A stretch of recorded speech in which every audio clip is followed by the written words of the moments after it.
Oh, I don't like doing these videos. I don't, especially when they're like in their 40s. I don't like doing these videos. I don't. Not a fan of these at all. So on April 20th, 2016, they found Joan Laurer's body. Chyna. She might have been dead for a couple of days. As the time, this is 421. There's really nothing that's been found out specifically. If it was an overdose, it might have been she had and if she had issues. She did have that in the past. It could have just been complications due to her previous drug use.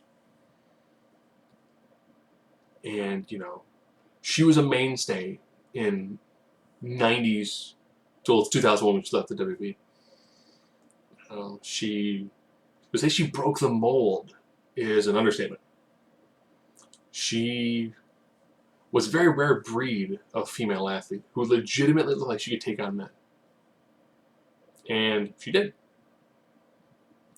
She was the only woman to be IC champion. First one to be in the Royal Rumble. I mean, she almost was a #1 contender for the World Heavyweight Championship. For those of you who didn't watch back at the time, if you saw a lot of the ads on trucks, it was Rock, it was Austin, it was Chyna. She was the centerpiece of the women's division, but normally didn't hold the title. She had a phenomenal run with Eddie Guerrero as Mamacita.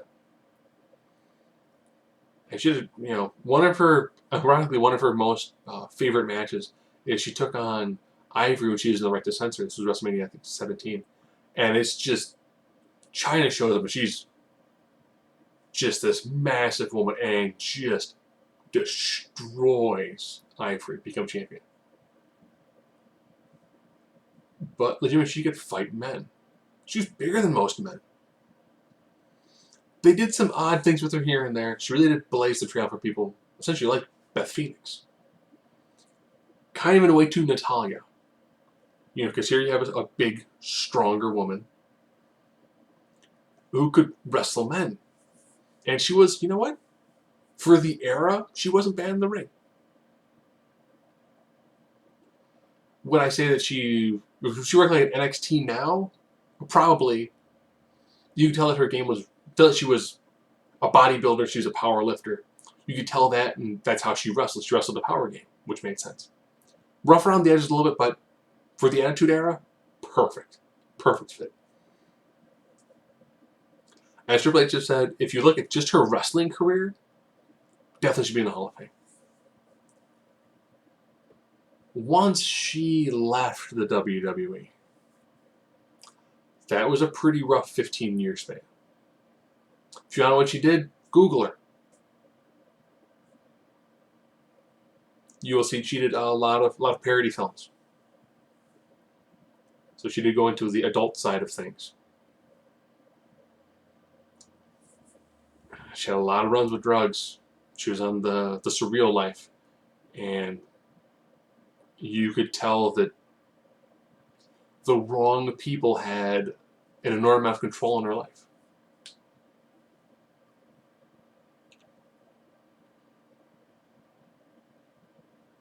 It should be a sobering thing, but ironically it's not, that some people who have a tremendous amount of talent, who get the wrong people influencing their lives and then go down the path of drugs and alcohol, pretty much destroy their entire lives. It might not be at that point in time, but the amount of damage done to their body, they don't recover from. And it does catch up to them sooner or later. A lot of people said that they miss her and they cherish her time with her. But people that really, really care, don't put out a tweet about how much you're going to miss her and then go out to the club and get hammered. Don't say about how awesome she is and then watch one of your loved ones destroy themselves with drugs or alcohol or any sort of addiction. There were people who wanted to be there for her. There were people who tried to be there for her. And I'm pretty sure a few of them got through. But there are also the enablers who didn't want her to get better. And sometimes the people who are saying, yes, do this, do that, and they feed the appetite of self-destruction, they're the people who are telling you, yes, do this, it's going to be great, you're going to have fun. And the people who, but then people who care about it, people who really care about it, ones who are like, you've had too much, you need to stop, you need to slow down, you need to quit doing these things. And that's the sad thing when we get a wrestling fan.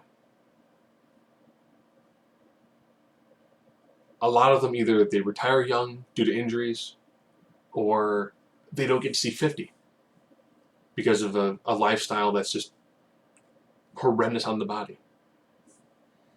And normally it's less of what was done while they're in the limelight. It's what was done once they leave the limelight. And they're used to having, 16 to 100,000 people scream their name. Walk up and talk to them. Because once they leave that, they still want that. They still want that moment. They still want the crowd reaction. They still want that level of attention. And the people I end up getting to might be the wrong people.